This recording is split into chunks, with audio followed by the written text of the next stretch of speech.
जी sir. बिस्मिल्लाहिर्रहमानिर्रहीम। आज routine के मुताबिक हमने कहा कि पुरअमन तरीके से हम वापस जा रहे हैं। हम सब वापस जाने के लिए जब तैयारी की तो कुछ गाड़ियां हमारी आगे निकल गई। आपा की गाड़ी पीछे रह गई और पीछे आपा को डिटेन किया गया पुलिस ने। अब यहाँ से हम वापस हुए हैं, वापसी पे भी उन्होंने नाका लगा दिया है। हमारी गाड़ियां जो हैं उन्होंने रोक दी है। आपा को चारों तरफ से डिटेन किया है। अब तमाम तर हमारे जितने भी पार्लियामेंटेरियन हैं, सेनेटर्स हैं, उन सबको हमने रिक्वेस्ट की है कि आप लोग सब वापस आएँ। हम वापस जा रहे हैं। ये जाबिर जालिम हुकूमत जो है, हमें इनकी समझ नहीं आ रही कि हम इन पे करें भी तो क्या करें। जब हम लेट जाते हैं तो वो वाटर कैनन और ये करते हैं, और जब हम टाइम से निकल जाते हैं तब भी वो हमें रोका रख लेते हैं। अब आपा को डिटेन रखा हुआ है। बाकी जो उनकी दो बहनें नौरीन आपा, उस्मा आपा, उसको भी डिटेन रखा है। तो हमें समझ नहीं आ रही कि इनका इलाज हम करें तो क्या इलाज करें। तो सर किस वजह से डिटेन किया, उनको क्यों रोका गया है, कुछ बताया उन्होंने? मुझे जहां तक समझ आ रही तो उनको अफसोस है कि ये पुरअमन तरीके से क्यों टाइमली वापस जा रहे हैं। तो वो ये नहीं चाहते हैं, ये जालिम जाबिर हुकूमत जो तमाम तर चीजें जो है खुद कर रही हैं, पकड़वा भी खुद रही हैं, डिटेन भी खुद करवा रहे हैं, और वाटर कैनन भी वो खुद जो हमारे ऊपर फेंकते हैं। लेकिन हमें इनका समझ नहीं आ रहा है कि हम इनका हम करें क्या। लेकिन हम अब दोबारा जा रहे हैं। आपा को मुकम्मल तौर पर डिटेन किया हुआ है चारों तरफ से। अब वापसी का रास्ता जो है वो भी उन्होंने बंद किया हुआ है। लेकिन ये जाबिर और जालिम हुक्मरान ये जितने भी हरबे इस्तेमाल करें, हम इनसे डरने वाले नहीं है। असल उनको खौफ है 8 फरवरी का, कि 8 फरवरी को और आल पाकिस्तान जो है वो बंद होगा। इससे वो इतना खौफजदा हो चुके हैं कि वो अभी से हमारी कोई एक सिंगल छोटी सी एक्टिविटी जो है वो भी नहीं जो है वो भी करने हमें नहीं दे रहे हैं। आज पुरअमन तरीके से हम वापस हो रहे हैं। अब आपा को दोबारा डिटेन किया है। हम चाह रहे हैं कि वहां पे ऑन द स्पॉट क्या पोजीशन है। बहुत शुक्रिया सर। सारे केसेस का इमरान खान ने सामना किया। जब ये चाहते थे कि हम झूठे केसेस बनाएंगे आप पे और ये इमरान खान यहाँ से भाग जाएंगे, इमरान खान नहीं गए। उन्होंने कहा मैं अपने हर केस का सामना करूंगा, और उन्होंने अपने हर केस का सामना किया है। और उसमें सुर्खरू जब हो गए हैं, अब जजेस कोई नहीं मिल रहा है इनको जो इमरान खान के खिलाफ झूठी सजाएं देंगे। लेकिन उनको एक जज कहीं से ढूंढ के ले आए जो हाई कोर्ट के ऊपर बैठ गए। लेकिन मेरा ख्याल है हर इंसान के अंदर वो सलाहियत होती है कि अपना किबला दुरुस्त करे, अपना रास्ता दुरुस्त करे। ये जो मनसब उनको मिला हुआ है इंसाफ का, लोगों को इंसाफ दे, तनख्वाहें काफ़ी नहीं होती, ये जगह जो पावर की कुर्सी होती है, इसको क्या करेंगे? जब जज उतरता है उनसे जाके पूछे कि उसके बाद सारी ज़िंदगी क्या, अगली पुश्तों नस्लों के लिए आपकी जिल्लत है। तो मैं जज डोगर को कहूँगी कि देखें, इमरान खान के 2 केसेस आपके पास आने हैं। 1 साल से आपने अलकादर नहीं सुना है। आप इमरान खान का अलकादर केस सुने ताकि ये आपके ऊपर से तोहमत ना लगे। आपके ऊपर इल्ज़ाम ये लग रहा है कि आपको लाया इसलिए गया है ताकि आप इमरान खान के केस ना सुने। और दूसरा केस है तोशाखाना 2, जिसकी जब ये वो वकालतनामे साइन करवाने जाते हैं, जेल इंतज़ामिया साइन ही नहीं करवाने दे रही। फिर हमने पिंडी ATC में से दोबारा उनके पास भेजे हैं और उम्मीद करते हैं कि कल तक वो साइन हो जाएंगे। तो जब ये 2 केसेस, एक अलकादर, एक तोशाखाना 2 की बेल जैसी ही जज साहब के सामने जाएगी, हर लॉयर ने हमें ये बताया है 5 मिनट में इतना कमज़ोर और इतना अहमकाना केसेस हैं कि 5 मिनट में इमरान खान को और बुशरा बीबी को रिहा किया जाएगा इंशाअल्लाह। तो इसलिए मैं आपको कह रही हूँ कि लीगली जो इमरान खान की रुकावट बने हुए वो जज डोगर इस्लामाबाद हाई कोर्ट के हैं। हम अगला हमारा पड़ाव अब जज डोगर के अदालत में होगा और मैं इस्लामाबाद हाई कोर्ट में। और मैं उनको मशवरा देती हूँ कि देखें, हम समझते हैं कि आप लोगों पे बहुत मजबूरियाँ हैं, बड़ा प्रेशर है। तो हमारा मशवरा ये होगा कि अगर ये प्रेशर आप नहीं ले सकते इमरान खान को इंसाफ देने का, तो आप इस कुर्सी से अलग हो जाएं। पाकिस्तान के टैक्स पेयर के पैसे हम इसलिए जजेस को देते हैं कि आप हमें इंसाफ देंगे। अगर नहीं दे सकते, मेरा रिक्वेस्ट है जज डोगर साहब को कि इस मनसब से अलहदा हो जाएं। और भी कोई जज जिसके ऊपर प्रेशर है, नहीं आप ले सकते ये प्रेशर।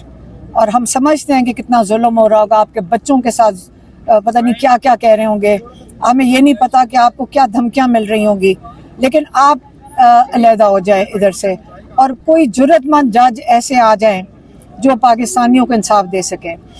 और जबकि अगर जजेस अदालतों में हमें इंसाफ नहीं मिल रहा, क्योंकि आपको पता है कि किसी को 10 साल दे देते हैं, किसी को 20 साल, जजेस के हाथ में नहीं आजकल सजाएं देना। तो जो इन्होंने पाकिस्तान बंद करने की जो शुरुआत है, 8 फरवरी को जो अलायंस है, जो पार्टीज़ का, अपोजिशन पार्टीज़ का अलायंस है, उन्होंने कॉल दी हुई है कि 8 फरवरी को पाकिस्तान को हमने एक किस्म का टोकन तरीके से बंद इसलिए करना है ताकि जिनके वोट हमारे जब चोरी हुए हैं, हम ये बताना चाहते हैं कि आपने हमारे वोट चोरी किए हैं, हम अपना एहतजाज रिकॉर्ड करेंगे। ट्रांसपोर्ट भी बंद होनी चाहिए, दुकानें बंद कर दें। वो एक दिन बंद करने का बहुत बड़ा आप अपना हिस्सा डाल रहे होंगे उस इंसान के साथ जो कि पिछले तकरीबन 3 साल से एक किस्म का कैद में, जब से गोली लगी है 3.25 साल हो गए, जब से वो बाहर नहीं निकले, कैद में ही है। और आपके लिए अगर वो बैठ सकते हैं, आप एक दिन अपने लिए, अपने मुल्क के लिए मिलकर इस एहतजाज में एहतजाजन सब कुछ बंद कर दें एक दिन के लिए। क्योंकि आगे चल के आपको पता है कि आज आप कल जब अगले वक्तों में आप और आपके बच्चे और आपकी नस्लें इनकी और गुलामी नहीं कर सकती। और बसंत के लिए मैं कह दूं, क्योंकि 8 फरवरी को पाकिस्तान बंद करने का ऐलान हुआ था, मैं आपको ये बता दूं, जो बसंत है ना, आमतौर पे फरवरी के दरमियान दूसरे या तीसरे हफ्ते में आती है। उन्होंने 8 तारीख को बसंत अनाउंस कर दी लाहौर के लिए। चले, बड़ी खुशाइन चीज़ है। अब आप ज़रूर देखेंगे सारी पतंगें उड़ेंगी, उसके ऊपर कैदी नंबर 804 लिखा होगा इंशाल्लाह। जो हरा और लाल रंग है, मुझे लगता है कि पाकिस्तान में ये भी 2 रंग बैन हो जाएंगे आइंदा के लिए। ये 2 रंग नहीं हो सकते। गाने भी बंद कर दिए। पाकिस्तानियों, कब तक हमने ये इस चीज़ का मजाक ही बन गया। लेकिन आप गाने भी लगाना, आप हरा और सब्ज रंग, सब्ज और लाल रंग भी जरूर पतंगों पे लगाना। मैंने सुना है कि उन्होंने वो भी कंट्रोल किया हुआ है कि आप सिर्फ एक जगह से खरीद सकते हो जहाँ से डोर और वो पतंग मिलेगी। तो जब मिल जाएगी आप मार्कर ले लेना, उससे लिख देना कैदी नंबर 804। मैं आपको सारी चीजें, स्टिकर्स भी स्टिकर से लगाओगे, स्टिकर लगाओगे पतंग नहीं उड़ेगी, आप मार्कर से लिख देना। मैंने आपको सारे तरीके बता दिए। हाँ,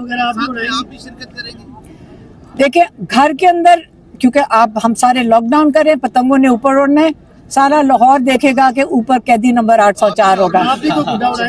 मुझे उड़ाना नहीं आता, लेकिन मैं जरूर चाहूंगी कि बच्चे उड़ाने में साथ, जो कैदी नंबर 804 भी आसमान पे हम चढ़ाएंगे इंशाल्लाह। ये बताएं कि पीटीआई के 300 के लगभग एमपीज हैं और अरकान पार्लियामेंट हैं, उनमें से जो है वो चंद यहाँ पे आते हैं, जो पार्टी चेयरमैन है वो भी आते हैं, दूर से चले जाते हैं। क्या इस सूरत हाल में आप समझती हैं कि एहतजाजी तहरीक कामयाब हो सकेगी या माजी की तरह जो बाकियों का हाल हुआ वही हाल होगा? आपका क्या ख्याल है? आपका क्या ख्याल है? आपका क्या ख्याल है? क्या क्या तो इख्तिलाफात तो सामने सारे आए हुए हैं, आप जानते हो उन्हें सारों को? मैं, चलो ऐसे करो, मैं आपको भी मिलवाती हूँ। हमारे सारे आए हुए हैं, देखे मेरी बात सुने, मैं आपको बताती हूँ, सारे आए हुए हैं। और अभी आप देखेंगे, क्योंकि वो अडयाला रोड पे हम सारे जा रहे हैं और हम वो लीफलेट बांटेंगे। आगे आगे हमारे पुलिस होगी जो दुकानें खुद ही बंद कर देगी। 8 तारीख को हम पुलिस को आगे कह देंगे कि सारी दुकानें खुद बंद कर दो। 8 तारीख को आप किस जगह से किस रैली को लीड करेंगे? रैली नहीं, हम दुकान बस सारे बंद होगा, हम सारा बंद कर देंगे। हमें तो यही पता है, हम सारा पाकिस्तान बंद करेंगे। ये शुरुआत है, ये पहला कदम है। पहले हम जो वोट चोरी हुआ है, 8 फरवरी का वोट 2 साल पहले जो चोरी हुआ है, उसके लिए हम पहले पाकिस्तान बंद करके पता चलेगा आपको कि क्या एहतजाज कर रहे हैं जिनका वोट चोरी हुआ है, और उसके बाद आप सड़कों पे भी देख लेंगे। एक दिन में सारा कुछ नहीं होगा। छुट्टी का दिन है, इतवार का दिन है, छुट्टी का दिन है, तो वैसे आधा पाकिस्तान तो वैसे बंद होगा। आधा पाकिस्तान जो खुला होता है वो भी बंद हो जाएगा इंशाल्लाह।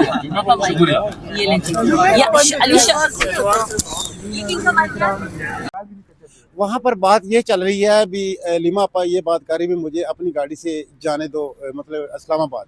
पुलिस वाले जो हमारे मुहाफ़िज़ हैं वो ये पछताई का मुजाहरा कर रहे हैं अभी वो उसको उसकी गाड़ी पे नहीं जाने दिया जा रहा और वो कहते हैं भाई हम हमारी गाड़ी पे आप बैठें तो फिर हम आपको आपके घर तक छोड़ देते हैं। खौफ और डर इस बात का भी अगर ये लिमा आपा को अगर उसकी गाड़ी के ऊपर हमने अगर छोड़ दिया तो आगे वो रैली की सूरत में बन जाएगा तो रैली निकालेंगे। अब इस यहाँ तक खौफ पहुँच चुका है और लिमा आपा वो नहत्ती बहनें उधर खड़ी हुई हैं और जो हमारे मुहाफ़िज़ हैं जो अहलकार हैं वो उनको जाने नहीं दी जाती। अलीमा खान के पास से आप अभी आए हो, कितने लोग उनके साथ वहाँ पे मौजूद हैं पीटीआई के कारकुनान लीडरशिप में से? लीडरशिप में तो तकरीबन शाहिद खट्टक है उधर, मीना खान है और कुछ लोग हैं लेकिन वो है खैबर पख्तूनख्वा के। पंजाब की क़यादत जो है वो बिल्कुल उसकी बड़ी मायूसी है उनकी तरफ से। पंजाब की क़यादत से कोई भी नज़र नहीं आ रहा था उधर लेकिन वो आपको पता है वो हर मंगल के मंगल आते हैं इमरान खान की बहनों की मुलाकात के दौरान। शाहिद खट्टक, मीना खान फरीदी और दूजा शफी जान, लेकिन वो शफी जान मेरे साथ आए थे थोड़ी देर के लिए वो चले गए थे। सर अभी की क्या सूरत हाल है वहाँ? अभी की सूरत हाल यही है अभी वो यही मज़ामत चल रही है इसी बात की। पुलिस वाले वो घेरा डाला हुआ है, लिमा आपा को गाड़ी नहीं निकलने दे रहे और उधर रोका हुआ। वो कहते हैं आप हमारी गाड़ी में बैठे हम आपको आगे तक छोड़ देते हैं आपके घर तक। कितनी तादाद में वहाँ पे पुलिस एहलकार मौजूद है इस वक्त? तकरीबन मेरे हिसाब ना हो 100-150 तो होंगे। तो अभी अलीमा खान ने यही कह रही है कि मैंने यहाँ से नहीं जाना, अपनी गाड़ी पे जाऊंगा। अपनी गाड़ी पे जाऊंगे वो तो तकरीबन ये बात करते हुए उसको तकरीबन 2 घंटे हो गए हैं। 2 घंटे से 6 बजे का ये बात मुतालबा चल रहा है लेकिन वो पुलिस हमारे जो मुहाफ़िज़ है वो नहीं निकलने दे दिया जा रहा। वो इस ठंड के अंदर वो खड़ा किया हुआ है बहनों को और ये पछताई चल रही है बस। जी सर।